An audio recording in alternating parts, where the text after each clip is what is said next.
வெளிப்படையா என்ன தெரியுது என்றால் மக்களுக்கு இந்த ஒரு பிரச்சனை அம்மாங்க அம்மா ஜிஎஸ் போட்டாடி தோற்றப்பாட்டை கொடுக்கும். ஆனா இன்னும் நீயும் தடுப்புல இருந்து வந்து 3 வருஷத்துக்கு மேலே ஆச்சு. அவ இன்றைக்கு வரைக்கும் ஜிஎஸ் போய் கொண்டு தான் இருக்கிறா. எப்ப எங்களுக்கான ஆனா இங்க உனக்கு என்ன உதவி கிடைச்சது? எங்களுக்கான உண்மையான சுதந்திரத்தை உணர முடியும். வீட்டுல 1008 வேலை கிடக்கு. எல்லாத்தையும் தனியாளா நான் தான் பார்க்கணும்டா. தம்பி தங்கச்சி எல்லாரும் பேக்கரிக்கு முன்னால போய் கீழே நிப்போம். இப்படி 5 மணிக்கெல்லாம் போகணும்.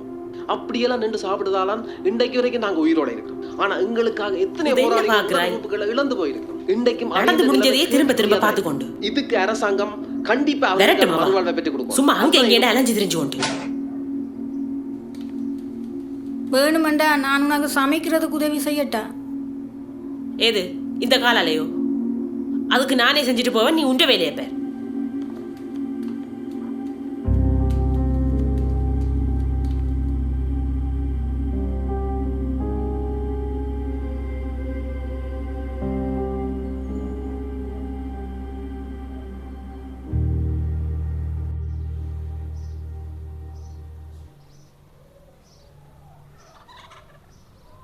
கவிதா, கவிதா, ஓமா அந்த துவாரக கொண்டு வா.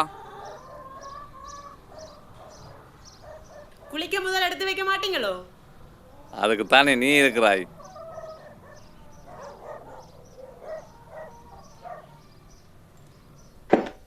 இந்தாங்க.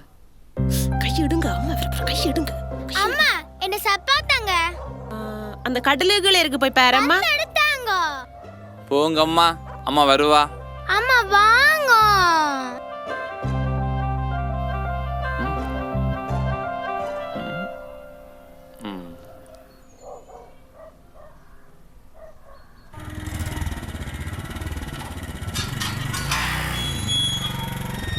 அஞ்சலி, பரைக்க சைட்டை பார்த்து கவனமா நடந்து வரணும், சரியா? எத்தனை தடவை அப்படி சொல்லுவீங்க? நான் சரியா வருவேன் தானே? சரி சரி. சரியா வருது. பை டாடா டாடா. பை பாய்.